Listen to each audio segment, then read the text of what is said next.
The war had lasted 3 years, and the Galactic Accord was losing.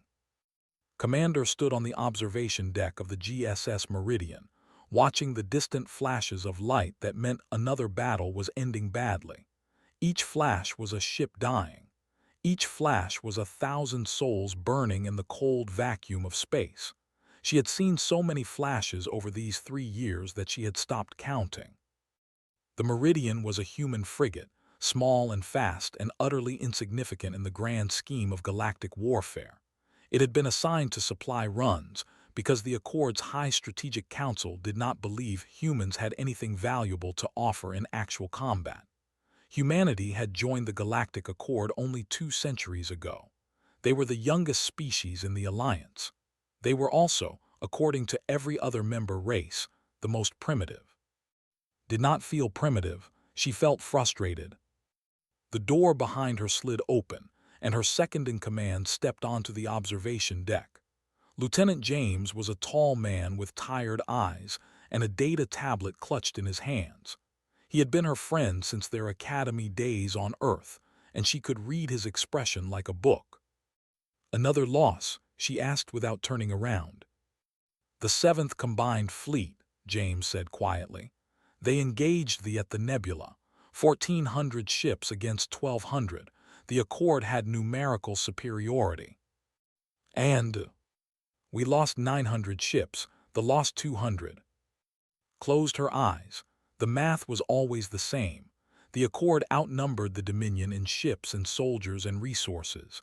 They had more worlds, more species, more industrial capacity, and yet they kept losing. Battle after battle, system after system. The advance was slow but unstoppable, like a glacier grinding across a continent. "How?" she asked, though she already knew the answer. "Same as always. Our fleet formed up in standard engagement formation. The fleet formed up in standard engagement formation. They met in the designated battle zone and exchanged fire until one side broke." James paused. "Our side broke first. Again." Turned to face him. Did anyone try anything different, flanking maneuvers, ambush tactics, anything? James shook his head. Admiral followed the Accord military codex exactly. Direct engagement, honorable combat, no deception. "The codex is going to get us all killed." She had said this before. She had said it in meetings with her superiors. She had said it in formal reports submitted to the Strategic Council. She had said it so many times that she had earned a reputation as a troublemaker, a human who did not understand the proper way to wage war. The problem was simple. The Galactic Accord did not know how to fight. Had studied military history at the West Point Academy on Earth. She had learned about Alexander the Great and Khan, about Napoleon and Sun. She had read about trench warfare and blitzkrieg, about carrier battles and guerrilla campaigns. Human history was written in blood, and that blood had taught humanity certain lessons about the nature of war. War was not about honor. War was about winning. The species of the Galactic Accord had never learned this lesson. They had evolved on peaceful worlds with stable climates and abundant resources. They had developed interstellar travel before they developed artillery. Their wars were ritual affairs, more like elaborate chess games than actual conflicts. Fleets met at predetermined locations. Ground forces fought in open formations. Commanders followed ancient codexes that prioritized dignity over victory. They were different. They were not more creative than the Accord species, but they were better at the old way of fighting. Their ships were faster. Their weapons were more precise. Their soldiers were more disciplined. They followed the same rules as everyone else, but they followed them better. And so they were winning. Walked past James and headed for her quarters. She needed to think. She needed to plan, because she was becoming increasingly certain that the Galactic Accord would not survive this war unless something fundamental changed. 2 weeks later, she requested a meeting with the High Strategic Council. The council chamber was located on Accord Prime, a massive space station that served as the Alliance's political and military headquarters. Had been here before, always as a minor observer in the back of the room. This time, she stood at the center, facing 12 alien admirals and generals who controlled the largest military force in the known galaxy. Admiral of the Hegemony was the highest-ranking officer present. He was a tall being with gray skin and 4 arms, and he regarded with an expression that might have been curiosity or contempt. It was hard to tell with. "Commander," he said, his voice translated through the chamber systems, "you have requested this meeting to discuss strategic recommendations. This is unusual. Humans are not typically involved in strategic planning." "That's the problem," said. The chamber fell silent. Several admirals exchanged glances. "Explain," said. Took a deep breath. She had prepared for this moment. She had practiced her words 100 times. But now that she was here, she found herself speaking from the heart rather than from her notes. "The Accord is fighting this war wrong," she said. "We meet thee in open battle because that is what the Codex demands. We form up in neat lines and exchange fire until one side is destroyed. We die with honor and we lose." "Honor is paramount," said General Hal of the Republic. "Without honor, we are no better than beasts." "With honor, we are extinct," replied. "They are better than us at this kind of warfare. They will keep winning as long as we keep playing by these rules. We need to change the rules." "The rules cannot be changed," said firmly. "They have governed galactic conflict for 10,000 years. On Earth, we have different rules." Activated her data tablet and projected images onto the chamber's central display. "These are images from human history. This is what we call guerrilla warfare." The admirals watched as images flickered past. Soldiers hiding in jungles, explosions on mountain roads, small groups attacking supply convoys and then disappearing into the night. "I do not understand," said Admiral of the Collective. "These images show small forces attacking larger forces. They show ambushes and retreats. Where is the battle? Where is the decisive engagement?" "There is no decisive engagement," said. "That's the point.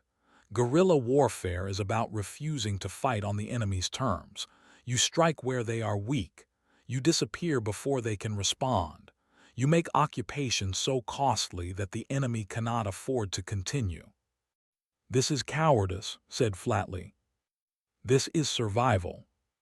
The debate lasted 3 hours.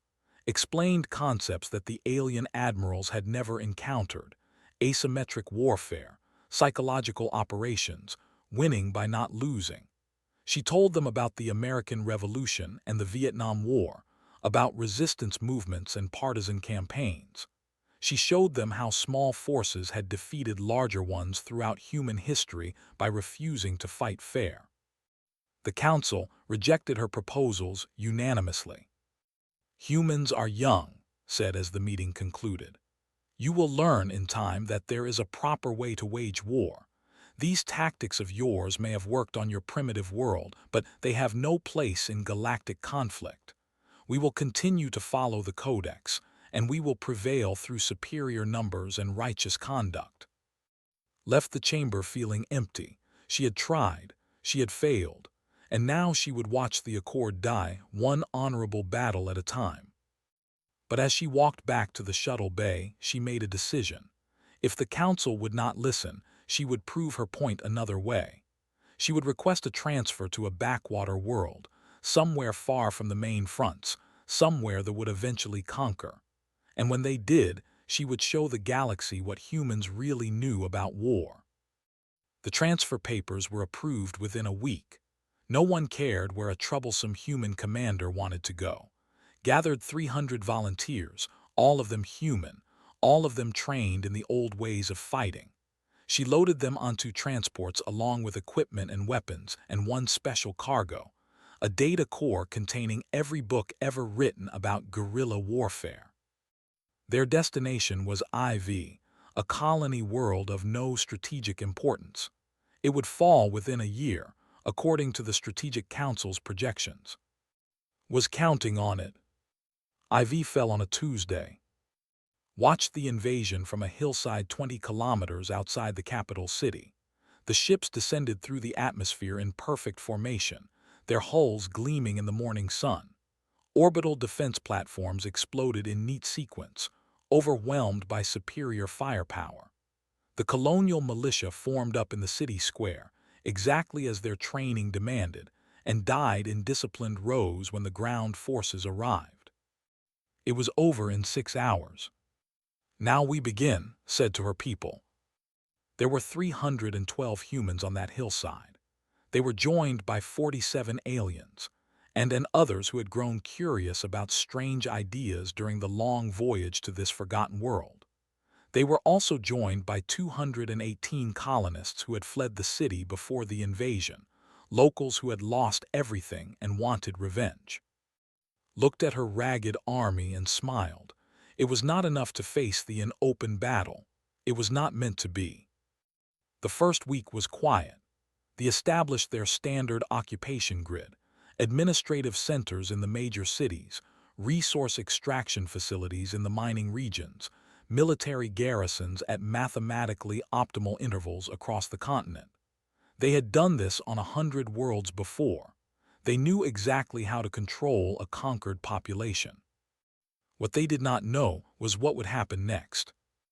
On the 8th night, a supply convoy carrying ammunition to the northern garrison entered a mountain pass and never came out. Search parties found the vehicles burned and empty, the weapons gone, the drivers dead. There were no witnesses. There were no survivors.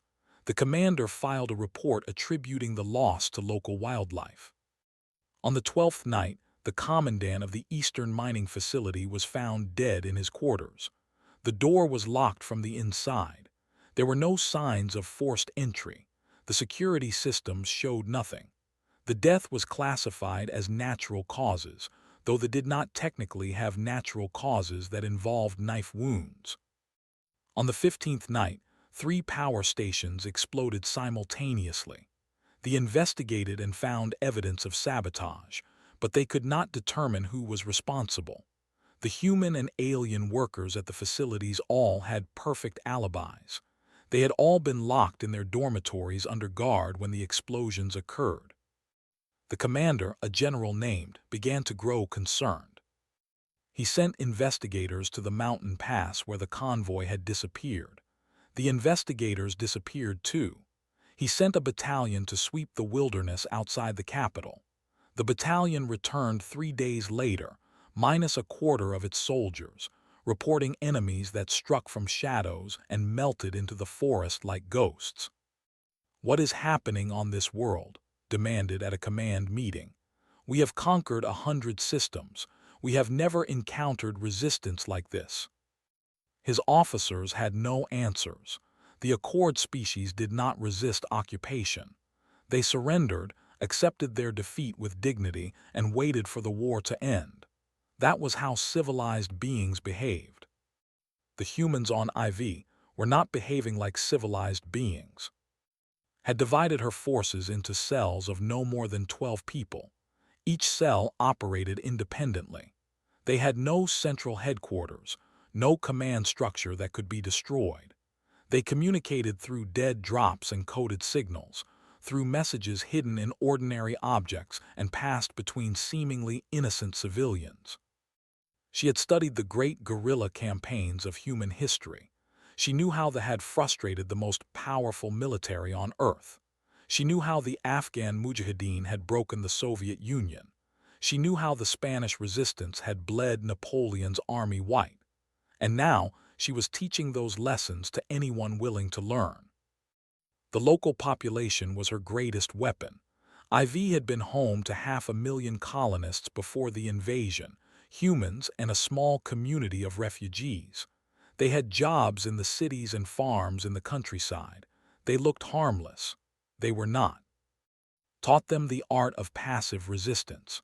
Food shipments arrived spoiled because storage workers forgot to activate refrigeration. Equipment broke down because maintenance crews used the wrong lubricants. Communications were delayed because clerks misfiled documents. Nothing was ever obviously deliberate. Nothing could be proven. but the cumulative effect was devastating. She also taught them the art of active resistance. Teenagers who swept floors at headquarters memorized patrol schedules and guard rotations. Farmers who delivered vegetables to military kitchens noted which officers ate where and when. Mechanics who serviced vehicles learned which components were most vulnerable to subtle tampering. The information flowed to cells, and the cells acted on it. By the third month, the garrison had doubled in size, had requested reinforcements from High Command, citing unusual conditions on IV. High Command was confused, but this was a minor world with no strategic value. Why did it require so many soldiers? By the sixth month, the garrison had tripled. Himself had stopped sleeping.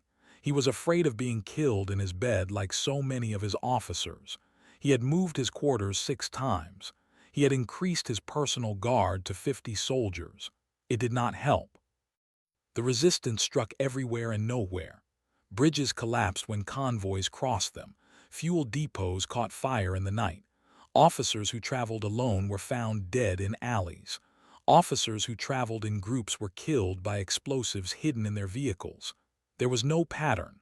There was no prediction. There was only constant, grinding terror. Word began to spread. A captain named heard the rumors while recovering from wounds sustained in a battle the Accord had lost.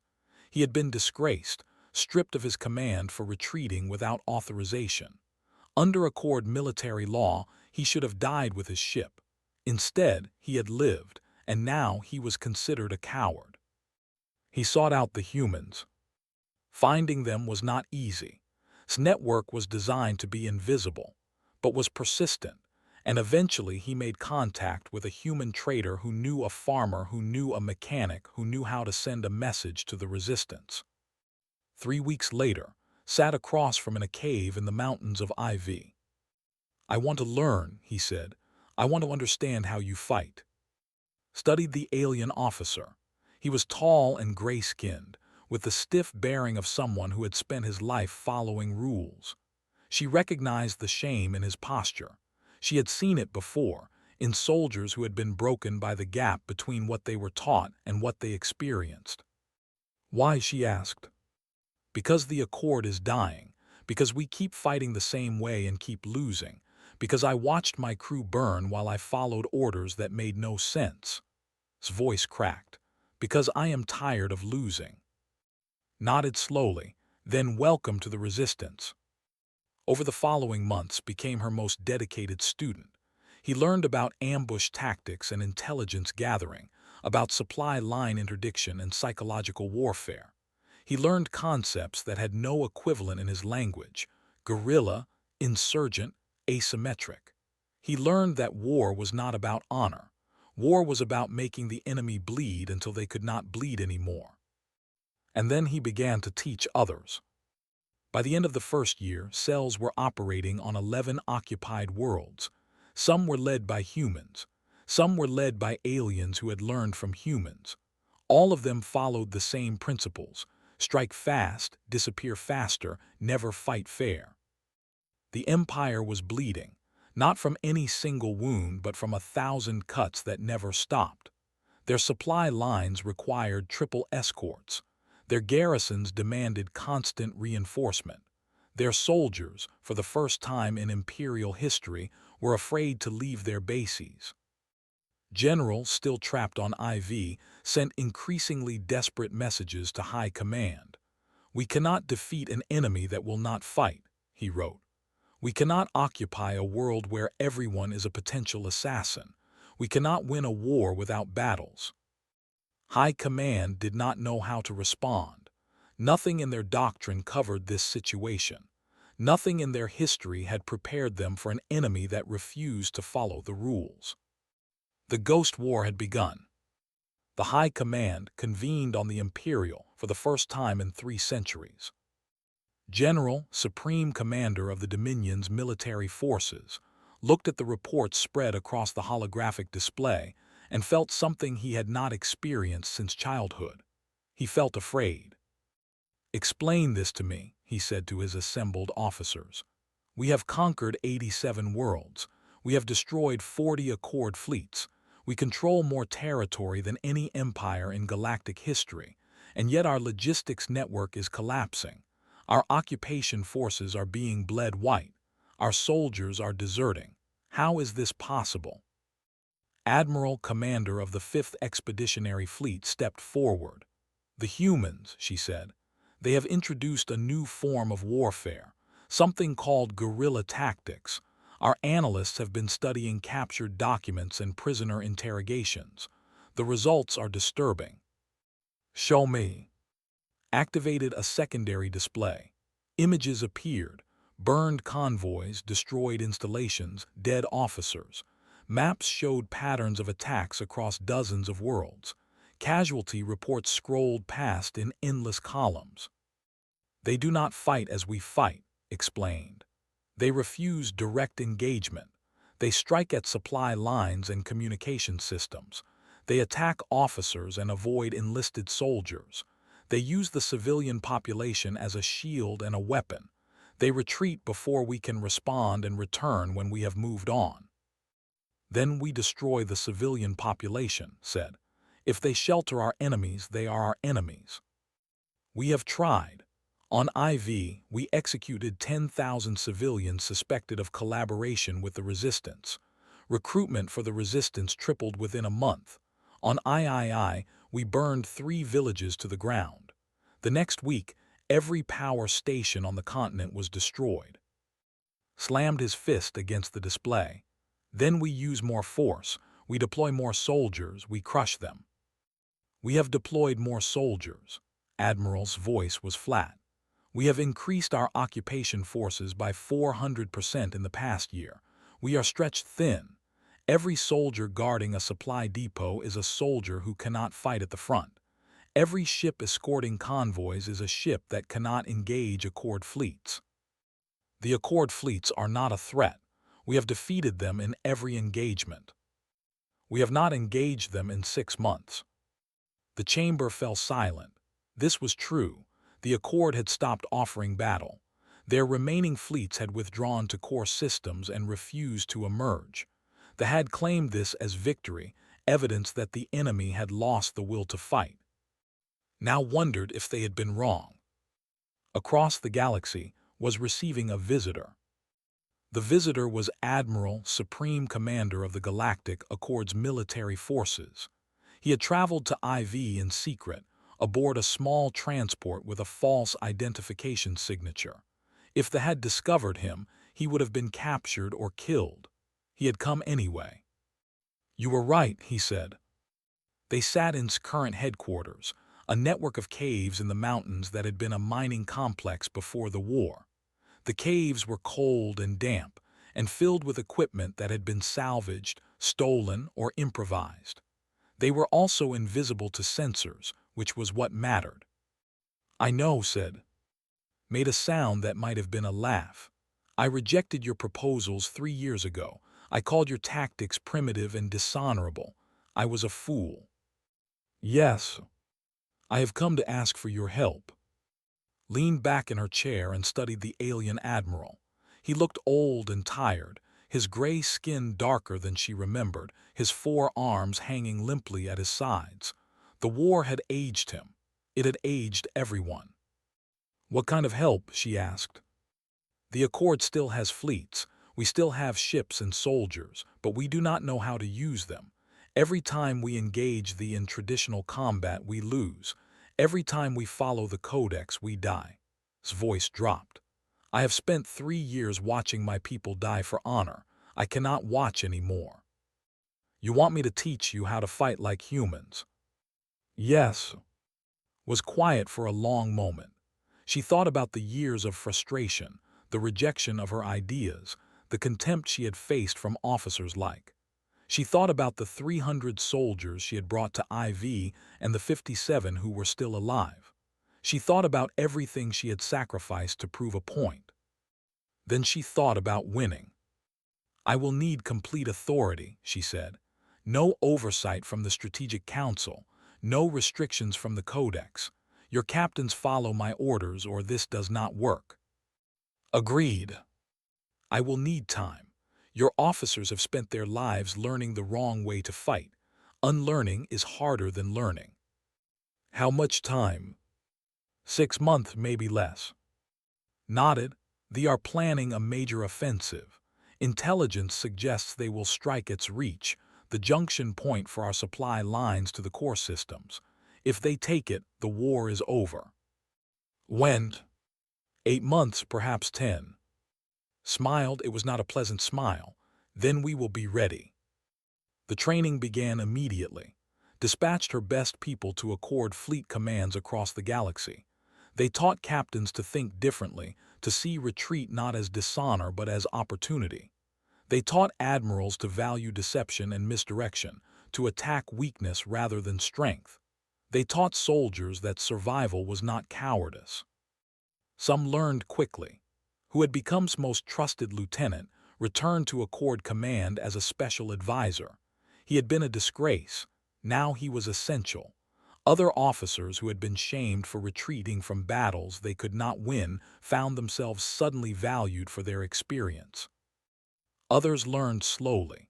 The weight of 10,000 years of tradition was not easily shed. Some captains refused to follow orders that violated the codex. Some admirals insisted on direct engagement regardless of circumstances.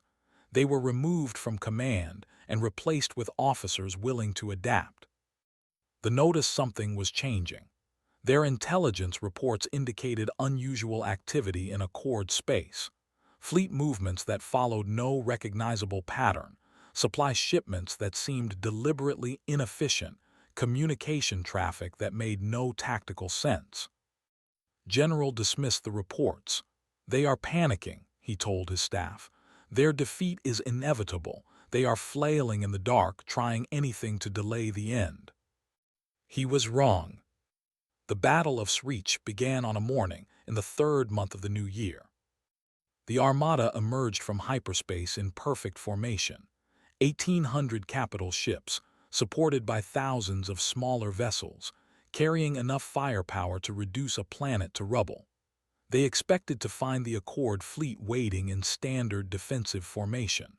They expected a battle that would last hours, perhaps days, before the inevitable Accord retreat.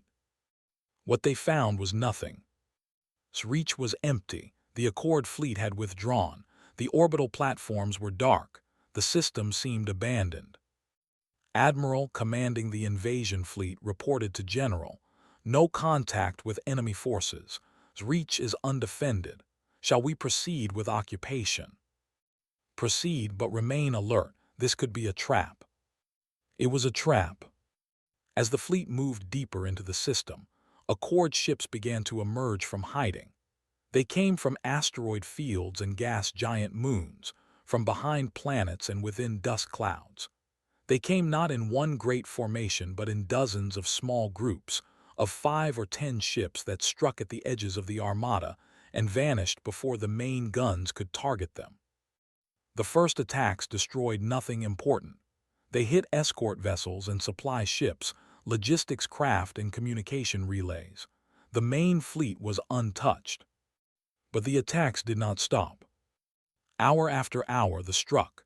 They appeared from nowhere, fired their weapons, and disappeared into the system's complex terrain. They never engaged capital ships directly. They never fought battles they could not win. They simply kept hitting the weak points over and over, bleeding the fleet one small cut at a time. Admiral tried to respond. She sent hunter squadrons to pursue led them into ambushes. She consolidated her fleet into a formation. The attacks continued from all directions. She ordered a general advance toward the system's inner planets. Her supply ships exploded behind her. By the end of the first day, they had won every engagement. Their capital ships were intact. Their battle line was unbroken. They had killed 10 Accord vessels for every ship lost. But their supply train was gone. Their escort screen was shattered. Their communication network was reduced to chaos, and they were deep inside a hostile system with no clear line of retreat. On the second day, the Accord main fleet arrived. It came from a direction they had not expected, emerging from hyperspace behind the invasion armada. It did not form a battle line. It did not seek direct engagement. Instead, it split into three groups and began to circle the fleet like predators around prey. Admiral ordered her ships to turn and face this new threat. The Accord groups pulled back. She ordered pursuit. The groups scattered, leading her ships in different directions. She ordered a return to formation. The groups consolidated and attacked her rear. For 3 more days, the dance continued. The Accord fleet refused to fight on terms. Every time committed to an engagement, the Accord ships. Every time she tried to reorganize, they struck. Her ammunition supplies ran low. Her fuel reserves dropped. Her crews grew exhausted from constant alerts and endless maneuvering. On the 5th day, General ordered a retreat. The fleet limped out of reach, having achieved nothing. They had won every individual engagement. They had held the field longer. By every traditional metric, they had been victorious. But their supply ships were debris. Their escort fleet was destroyed. Their main battle line had suffered 10% casualties without ever firing their primary weapons at an enemy capital ship, and the Accord still held its reach. It was the first strategic defeat in Imperial history. The war did not end with a single battle. It ended because the Empire could not afford to continue. On world after world, the resistance networks that had built continued their work. Occupation became more expensive than conquest. Every garrison required reinforcement. Every supply line required protection. Every officer required guards who required guards who required guards. The economy buckled. Military spending consumed resources that should have built ships and trained soldiers. Conquered worlds produced less than they cost to hold. The war that was supposed to make the empire rich was making it poor. In the final months, officers began to question the doctrines that had governed their military force. Some defected to the Accord, offering their knowledge in exchange for asylum. Others simply stopped fighting, surrendering to Accord forces rather than dying in battles that no longer made sense. The armistice was signed on the anniversary of the first human victory on IV. The Dominion agreed to withdraw from all conquered territories. The Galactic Accord agreed to respect borders. Neither side claimed victory, though everyone knew who had really won. Returned to Earth as something between a hero and a legend. The Accord's military academies began teaching her tactics alongside their ancient texts. Some species embraced the new doctrines eagerly. Others struggled with the implications for centuries. But one lesson became universal, inscribed in a dozen languages on the walls of strategic command centers across known space. Humans do not fight wars. They fight until the enemy no longer wishes to. Lived to see the peace hold for 30 years before she died quietly in her sleep. By then, the Galactic Accord had changed in ways she had never imagined. Trained alongside humans in joint military exercises. Wrote books about guerrilla warfare that became required reading at their academies. The rigid doctrines of 10,000 years had cracked, and something new was growing in the spaces between. On IV, a monument stood in the mountains where it made her headquarters. It was a simple stone marker, inscribed with the names of the 312 humans who had started the Ghost War. 57 names were marked with stars, indicating those who had survived to see victory. The rest had died for a principle that the galaxy had once called primitive. Visitors came from every species to stand before that monument. They came to understand how a handful of humans had changed the nature of warfare. They came to learn the lesson that had tried to teach the Strategic Council so many years ago, that war was not about honor or dignity or following rules. War was about winning. And humans knew how to win. They never forgot.